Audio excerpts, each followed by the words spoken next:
The Colorado Avalanche send Jack Drury to the Nashville Predators, and I'm starting to wonder if they forgot there's other teams in the league to trade with.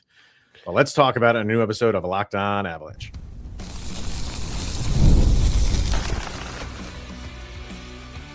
Your Locked On Avalanche, your daily podcast on the Colorado Avalanche.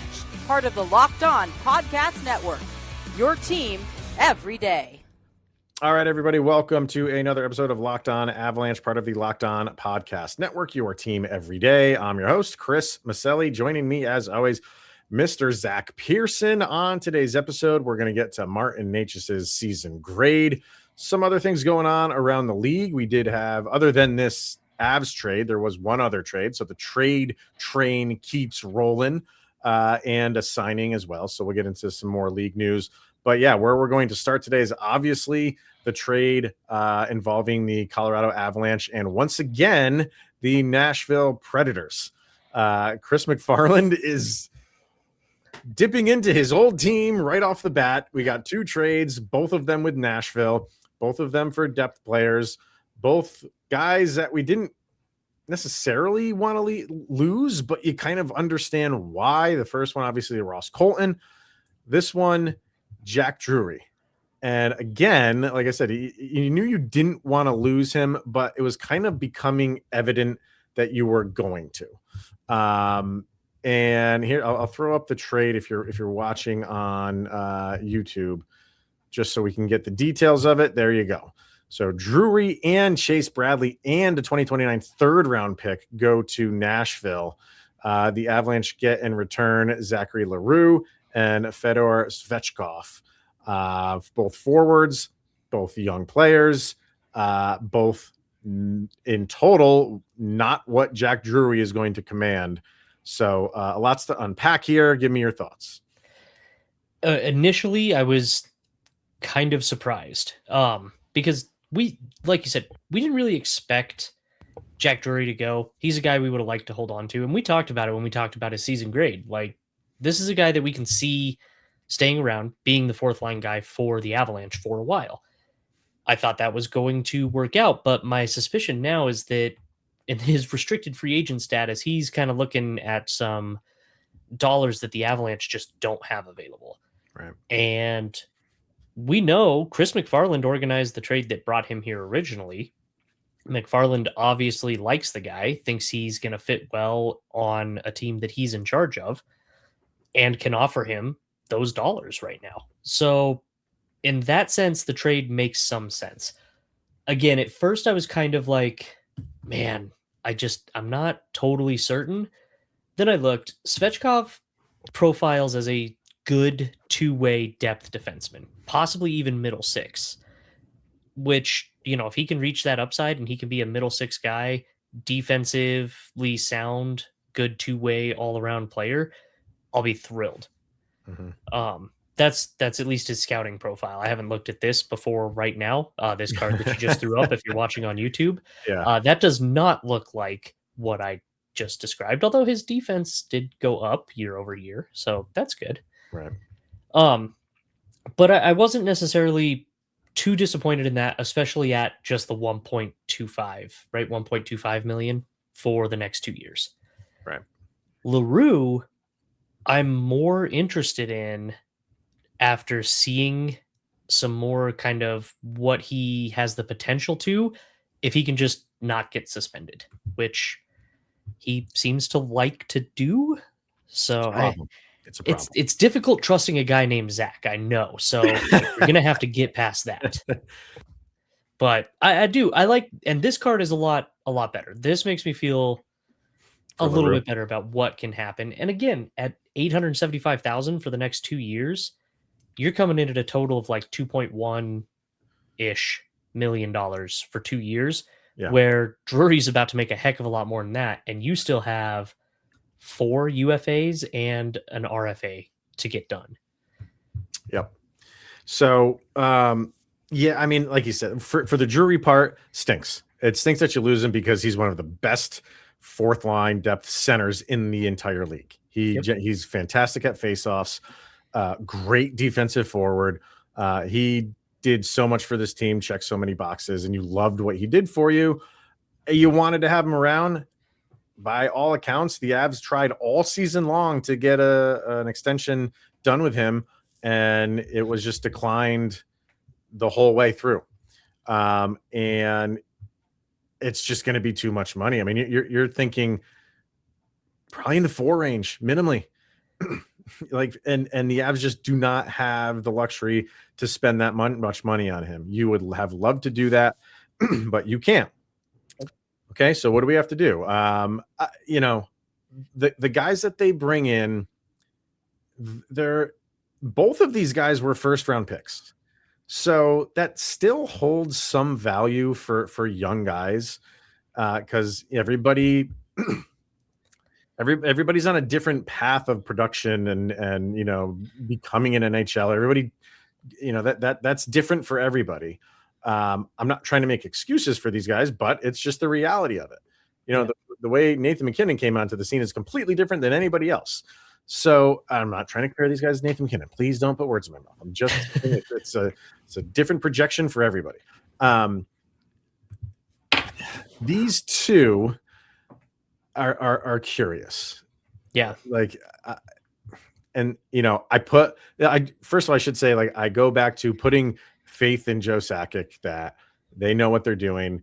We've seen them do this many times where they get guys who are like, I don't know, and they turn out to be okay. I'm sure we've seen the opposite of that too. Where's so Svechkov? Yeah, like played 70 games last year. 17 points. He was a -6. The thing that stands out for me, though, if I can find the exact percentage, so 2 years ago, his rookie year, 36% at the faceoff dot. Last year, 42% at the faceoff dot. It's a pretty significant jump. Right. So, well, that's still terrible, though. And you are losing one of the best faceoff guys in Jack Drury. So the thing that Drury did so good, you know, what you're looking for in Svechkov is not his forte. Trying to stay positive here, Chris. Don't you. rain on this. I hear you. He is 6 foot tall, 187 pounds. By all accounts, he's got a good shot.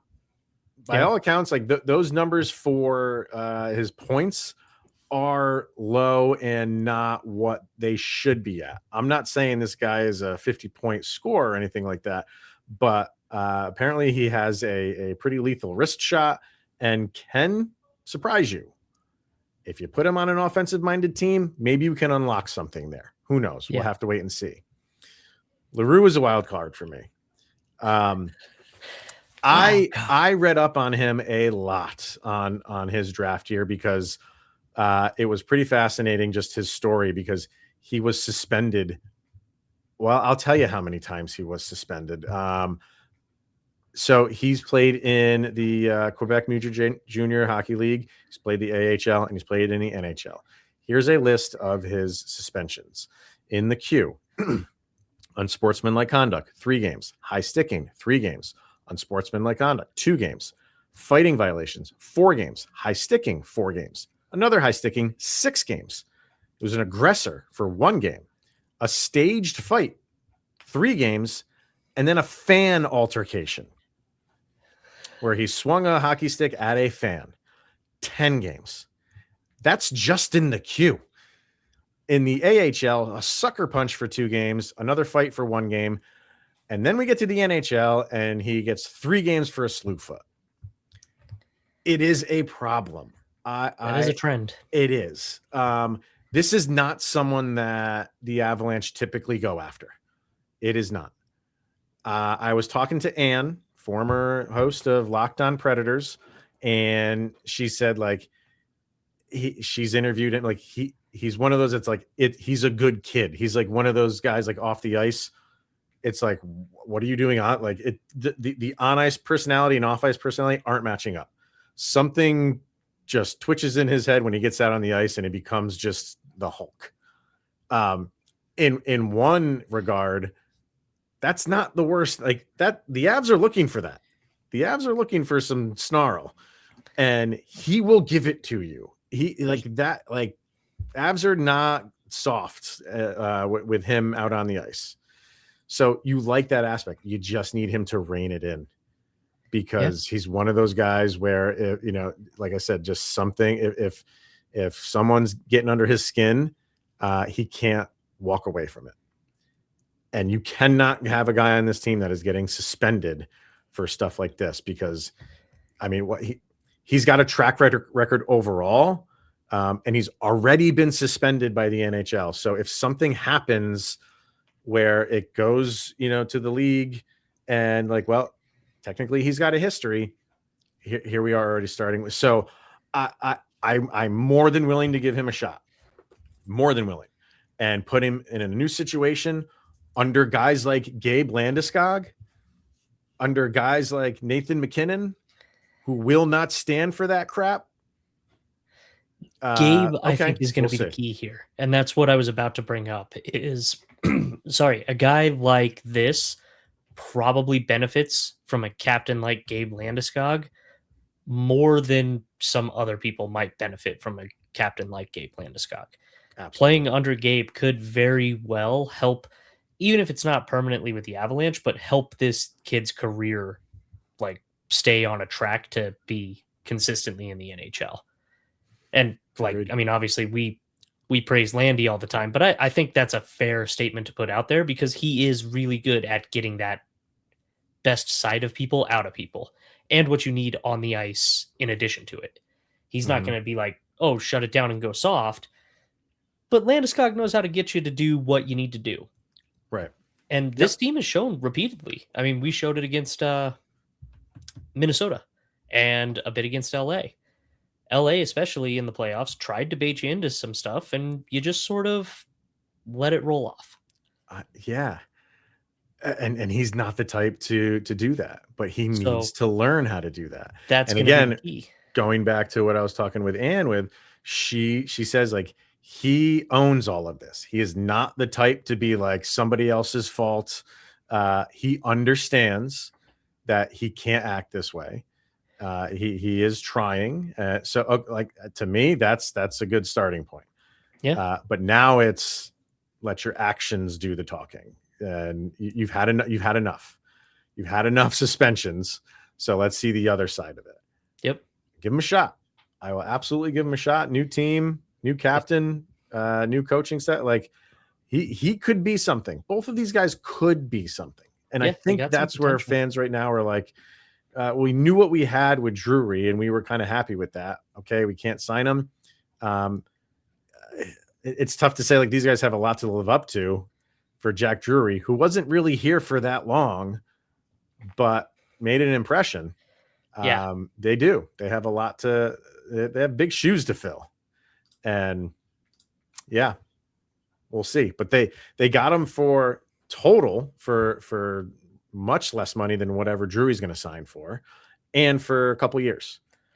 So I think that's enough to see what these guys can give you. And if it's not anything, okay, well then, next offseason or next trade deadline, maybe they're on the move, or the opposite. They again, like a new setting, they perform and you're happy with it, and new contracts, guys. Here you go. Everything's great. Yep. Thank you. Thank you for your service. We won 2 Stanley Cups with you back to back, and now we're a dynasty. I don't think because of these two guys, but hey, they can contribute. We'll see. It could be. We'll see where it goes. But interesting deal.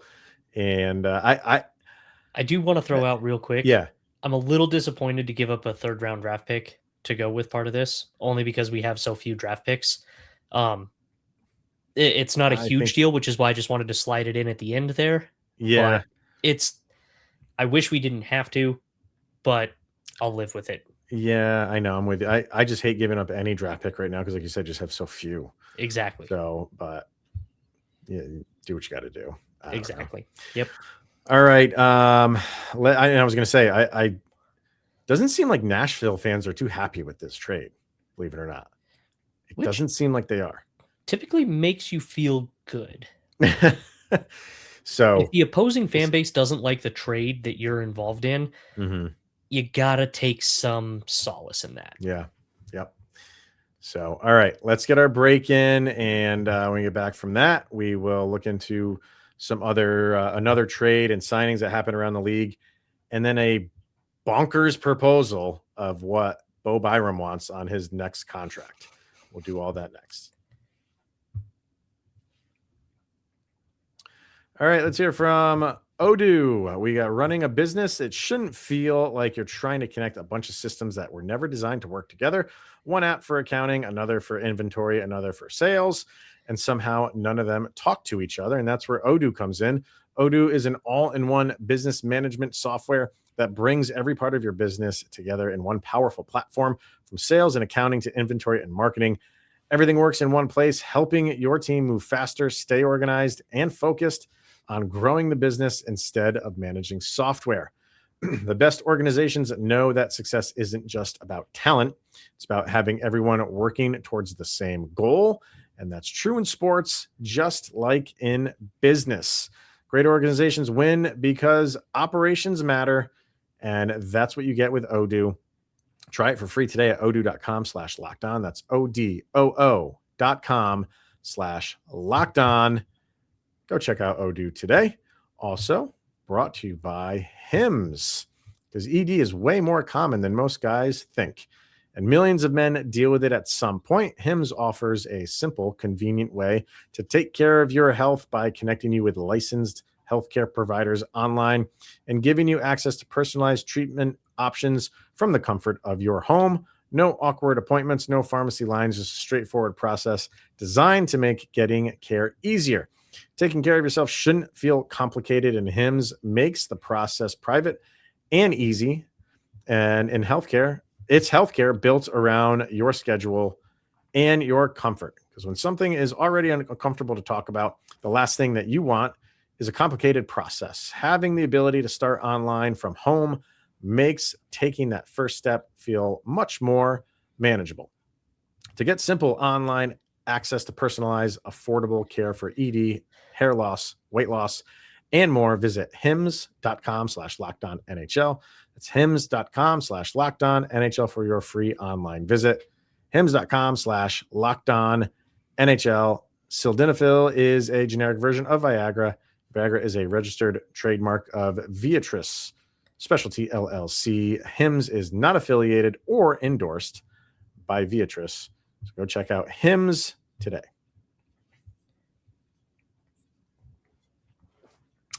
All right. Had a couple other moves in the NHL.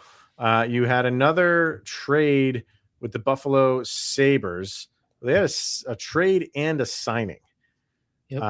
So obviously they lost Byram.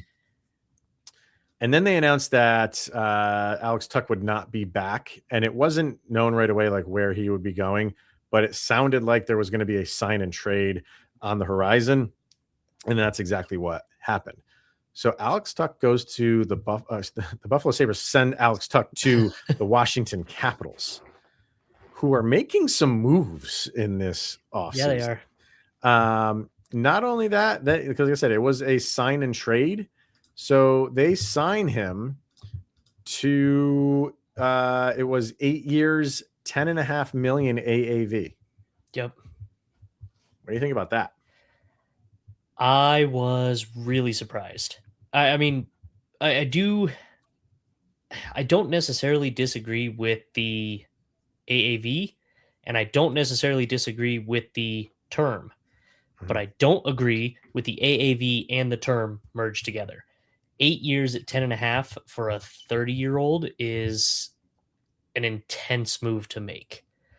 That being said, the Capitals are making some other moves, and if they can make something like that work, this could look really good for them, especially as the cap continues to go up. That 10.5 isn't going to look crazy. So right. It's kind of difficult for me to fully do it now. I just, have him signed through 2034 at 10.5 is a heck of a move. I don't think they're worried about the last, we'll say, 3 years of this contract right now. No, I think right now they're happy they got a really good player at a decent number. Like you said, as the cap keep rising, any contract that's signed as the cap keeps going up, if that player's producing, it looks great. Better. Yep. And the other part of that is the last 4 years of it, it's a modified no trade clause. She's got 21 teams. Yeah, 21. Yeah. Okay. So in seasons 5, 6, and 7, it's a 21 team no trade clause. In the last season, it's a 15 team. So they have options in the second half of this contract if they want. I didn't see that piece, and that does change it a little bit. And so here's the thing, though. This trade looks great if Washington goes out and wins another Stanley Cup in the next few years. Sure. If they don't, this trade doesn't look as great. And I know you're not as concerned with the tail end of it right now because the hope is there. Mm-hmm. And like, let's flip real quick and pretend that this is the Washington Capitals Locked On podcast, and I am a Capitals fan.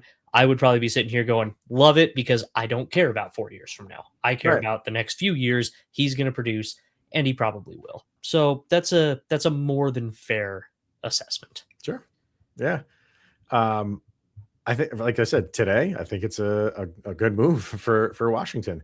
And if you're trying to send Alex Ovechkin, who we're assuming is coming back for one more season, out as a winner, they're putting the pieces together to do it. They're doing stuff to make that happen. Yeah. Yep. Buffalo, more news from them.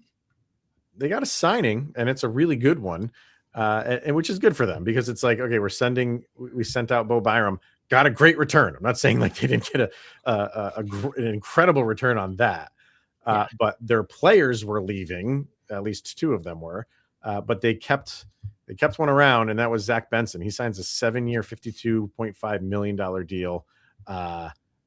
Great player, good number, good contract. I don't have anything negative to say about that one. Not a hint of anything negative. No, nope. Actually, I mean, I like Bo Byram, so seeing him leave a team makes me kind of gut instinct say, oh no, that's not the best of moves. But honestly, with the return, the cap space opening, and then you make this signing, and then you do the sign and trade or trade and sign with Alex Tuch, Buffalo's having themselves a pretty tidy little offseason here. They are, and it's weird saying that, having lost 2 big players, 2 pretty good players. But what they got in return, like, they still have a good team, and we're just getting started. We haven't even touched the draft. We haven't even got to free agency yet, and they're still sitting pretty. So I think this was definitely a good move by them. So agreed. That was really it for trades and signings, like at least the big ones. I'll throw this one out there too, because this is in the stratosphere of insiders. And Darren Dreger threw this out on one of the morning shows. He said, Bo Byram negotiations with the Blackhawks. He said an educated guess would be a 4-year term, which right there is like, why can Bo Byram not get a long-term deal with anybody? He's had 2-year, like he cannot pull that 7-8 year. Well, it's going to be 7 pretty soon. Like max contract deal for whatever reason. But anyway, Dreger says educated guess would be around 4-year term and probably somewhere around the $12.5 to $13 million a year. It's a quote Will Ferrell. I feel like I'm taking crazy pills. I like Bo Byram. I do but too. If we're giving Bo Byram $12.5 to $13 million a year, I'm afraid what we're gonna have to give Cale Makar. I should say I'm not afraid, because Cale Makar deserves whatever he wants. I mean, 20% of the team's cap. He deserves it. I don't think he's that greedy and is going to take it. But man, here I am thinking like, oh, if Cale wants to be nice and give like a team friendly deal and take $14 million, and if Bo Byram takes 13.5, you're telling me Cale Makar's only making $500,000 more a year than Bo Byram? I don't know, man. And I know it's a shorter contract, so if you make that longer, that number goes down a little bit. But Yeah, good Lord, 12 and a half to 13. And I the scary thing is the Blackhawks have the money to do it, to be like, They do. sure, why not? We'll just Throw throw it. this money. throw caution to the wind and make it happen. I hope he gets it for a couple of reasons. One, Really? I'm okay with the Blackhawks paying that much money. Like, Okay. handicap other Central Division Hamstring teams it. as best as Yeah. we can all Okay. times. Totally for it. All right. That's Bo playing 4D chess for the Avalanche still. Mm-hmm. And because it's short term, like maybe he is fighting that because nobody will give him a longer term contract, and so he just is trying to get everything he can while he still can. Maybe. So, Maybe. like in that sense, I do kind of hope that he gets it, and because I like Bo Byram, so I'd have no huge problem with it. But I agree, it does make you kind of go, "What in the world is Cale Makar going to cost if Bo Byram is 13?" I mean, we're still at the time of the season where the trends are being set. You know, like the market is being set. So Yep. these trades that are being made and these contracts that are being signed, everybody's paying attention to them. So if early in the off season, if one of the defensemen signs a $12 or $13 million, $13.5 million contract for a guy who is not really worth that much, 4-year term or not. Yep. Teams are like, this is gonna be a long off season of wild contracts, and with the cap going up, teams might have to pay up for stuff. I don't know, man. I saw that and I was like, that's got to be a typo, and it was not. That is a crazy number for Bo. It is. It is. And we'll see. I'm going to be watching that like a hawk. Okay, so just to throw it out real quick too, because Buffalo right now is looking at 13.7 cap space. I happen to have their number up. Mm-hmm. So if Bo's asking for 13, I think he has one more year on his current contract, and then he's a free agent. Either way, if he's asking for that, that's the majority of it. Buffalo's probably looking at that and saying, no way can we afford this. We need to do something to make this more feasible. And what they get is a 4th overall pick. So good job, Buffalo. Like that makes that trade look even smarter. Let me see. Does he have? I looked it up yesterday. I can't even remember now. I think he's due now. Is it now? Okay. No. He has one more next year. Okay. Because he's in a UFA. Yeah, he's reached his UFA status because he had multiple contracts. So yep. He's going to be a UFA before the age of 27. So like you said, I guess good for him. But man, you are setting the market if that's the number that they come in at. And again, it makes Buffalo's GM. The guy comes in, the team starts winning, and now he's making some things that don't look dumb. Crazy. Crazy. All right. Let's get our last break in, and then we'll get to Martin Nečas and his season grade. It's an interesting one.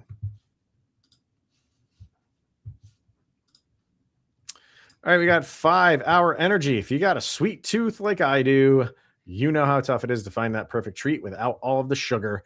That's why the Fruity Rainbow 5 Hour Energy Shot brings the nostalgic flavor back in a whole new way, and soggy free, as Zach likes to say. Fruity Rainbow 5 Hour Energy Shots treat your taste buds to an explosion of fruity flavor with a tasty caffeine kick. It's a quick and easy way to satisfy the sweet cravings while keeping things simple and on the go. Like we said, the best thing about it, 0 sugar in this bad boy. So get candy flavored chaos with Fruity Rainbow 5 Hour Energy Shots.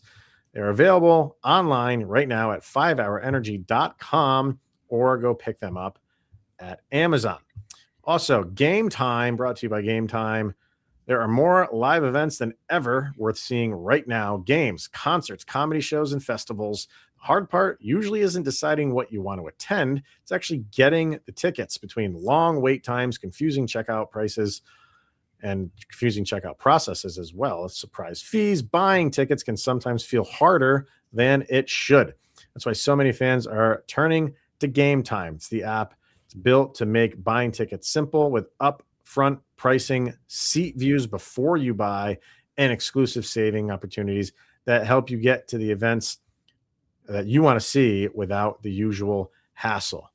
Some of the best things about the Game Time experience, like we said, the upfront pricing. What you see is what you pay. You got no surprise fees at the checkout, and the view from your seat is awesome. You don't have to go into the venue and scroll around and click different sections. As you're scrolling, you have that view right there. Just makes the whole experience a lot simple and cleaner. So take the guesswork out of buying tickets with every type of event at Game Time. Download the Game Time app, create an account, and use code LOCKEDON for $20 off of your first purchase. Terms apply. So create an account and redeem the code LOCKEDON, LOCKEDON, for $20 off. Download the Game Time app today. All right, we got Martin Nečas and his season grade. I thought he had a fantastic season, did Martin Nečas, and I think most people would agree. I mean, when you score 100 points on the season, it's your first 100-point season. That is good. So we're just going to get right to the grades, and then we'll kind of break this thing down a little bit. I went A+ for Martin Nečas. A+. For you went straight A.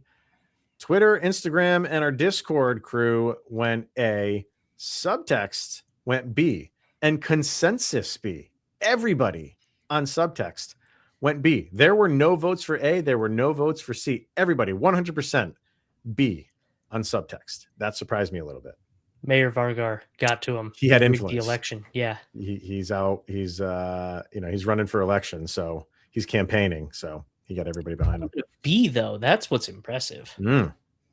Oh, you thought like he was going to go like F or something because he's not a fan? No, I really thought he would have said C+ to B-, like, but which would have ended up as a C because that's all the voting poll right to do. Exactly. Yeah. But like that's where I figure he would have landed. So a B. I'm happy with that. I'm not disappointed. He'll be fair when it comes voting time. Like he'll have his qualms with guys, and he'll say he's got to do better here. And for Nečas, for him, it's the playoffs. He's got to do better in the playoffs. So, but he won't drag his entire grade down because of that. He will ding him for it, but he won't give him a D or an F because of it. Like he is kind of fair and impartial when it comes to that. Yeah. So, but throw out you gave him an A. So I teetered on the A+, but I think. And man, it's so difficult. I do still kind of want to bump him up to the A+, but I think I'm sticking with the A because he did have a solid postseason through 2 rounds, but then the whole team collapsed against Vegas. Right. And that's where I think he could have, and that's why I can't go below an A, but that's also why I couldn't go above an A and go to the A+. Okay. He's really, really good. He's such a pleasure to watch on the ice. Yeah. He's fast. He's got great puck handling skills. In the first 2 rounds, you're watching him carry the puck into the zone backwards repeatedly and just throwing guys off. I mean, it's really hard to not be happy with his play. And the only thing I think and it's just not his style, but it'd be nice if he'd drive towards the net maybe a little bit more on occasion. That's the only thing I think that I can necessarily gripe with, especially as far as the regular season goes. But 100-point player, he's given you the production that you needed to get in return for Mikko Rantanen. He's doing the things that you need him to do. Now the whole team just needs to put it together through 4 rounds in the playoffs, and that's a perfect A+ score. At least for me right now, and I'm not going to use this criteria. I think this will probably be the last year I have to use this criteria as part of it. Okay. His he's the one that's replacing Mikko Rantanen. Yeah. And again, I don't want to keep using that year after year, but I'll give him this season, and that's it. And he's been great in that aspect. Like, I don't think anybody is sitting here right now being like, sure, there are people that are saying like, oh, I wish we still had Mikko Rantanen, sure. But the production you're getting from Martin Nečas, I think, is making everybody happy as a replacement for Mikko Rantanen. They do things differently. I get it. Mikko on the power play was always spectacular. So, but when you lose a player like Mikko Rantanen to get this a guy as his replacement that is performing excellent softens the blow a little bit. So I think pretty dramatically. It plays a role. Yeah. It plays a part. Not that's the whole reason why I gave him an A+. But it definitely helps. Yeah. For the season he had, the numbers are great. Like I said, 100 points exactly in 78 games played. So 38 goals, 62 assists. His let's see, 83, he had 83. And then the year he combined, I think that was 83 as well. Yeah, I think he bought 80. Yeah. So either way, like he just blew those out of the water. Yep. I know people want to ding him for playoffs, but you really can only ding him for one series, which you can do that for everybody, or you can do that for a lot of people. A lot, yeah. So like for Nathan MacKinnon, like, did you bring his grade down because of his playoff against Vegas? I mean, I'm not asking you, well, I am asking you directly, but I'm asking, throwing that out there to the world. I will answer on behalf of the world. Yeah. It did factor in, but no, because Nathan MacKinnon just was such a dominant regular season by far that it couldn't pull it back down. Yeah, but my point is, like, if you're not gonna lower Nathan MacKinnon's grade for how that series went against Vegas, like, why are you gonna do it for Nečas? If you're not like, or take your pick at the player. Yeah. If you're not gonna lower this player X's grade because of the Vegas series, but you are for Martin Nečas, that's just being unfair to Martin Nečas because of his past history. But what about the first two rounds? You know, I get it. He didn't go off in scoring goals. He had a single goal. He's a goal scorer. You do want him to score more of that. Okay, but he supplemented it with 12 assists. So while he couldn't find the net, he helped his teammates find the net. So 13 points in 13 games. Pretty good. Point per game in the postseason is great. Nathan MacKinnon, 15 points in 13 games. So he's keeping pace with one of the best players in the league in the playoffs. Yeah. Like, if we're putting so much weight on the Vegas series as to lowering grades for just Martin Nečas, like I said, that's just being unfair to him. Which is fair.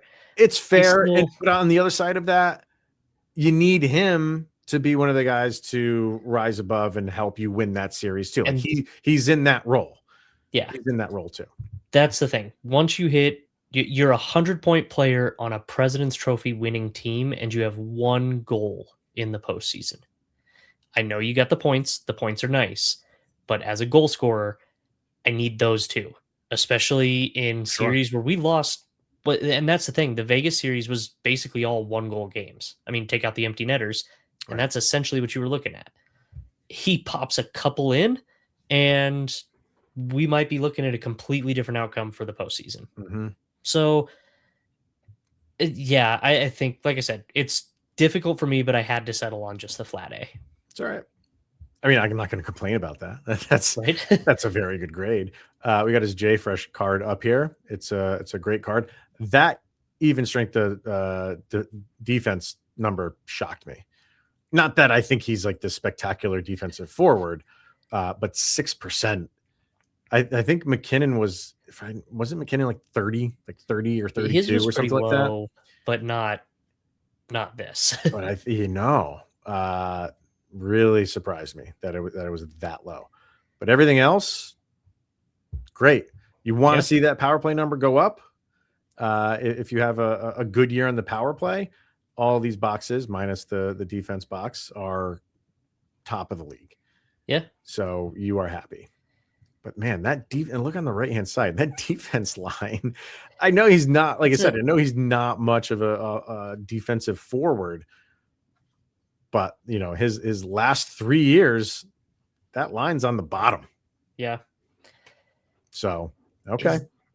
It's difficult for me with elite goal scoring offensive forwards I definitely take less stock in their defense with those positions, because I think I brought up Nathan MacKinnon's defense and was like, I'd like to see a little more. Yeah. MacKinnon also has the plays where it does look like he's just given up on a play and it leads to an odd man rush and sometimes a goal. So that one is one where, yeah, it's hard for me to It's weird. grade down on a bad defense.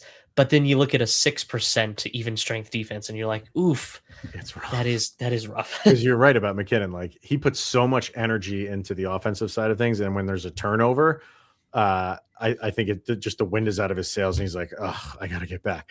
Yep. But I with Nečas, like, I see him hustling back on defense. Doesn't mean he's a good defenseman.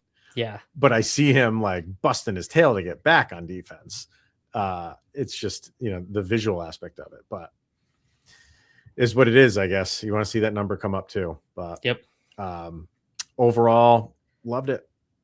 Yeah. Loved the season from him. You can't complain about that season whatsoever. Nope. And like you said, just to echo it one more time, to have Mikko Rantanen leave, who is a favorite of the fan base for many years and for good reason, to have him walk and Martin Nečas comes in from day one, feels like he fits in this lineup and does produce at a level through the regular season especially, but point per game in the postseason is nothing to shake a stick at. That does help a ton.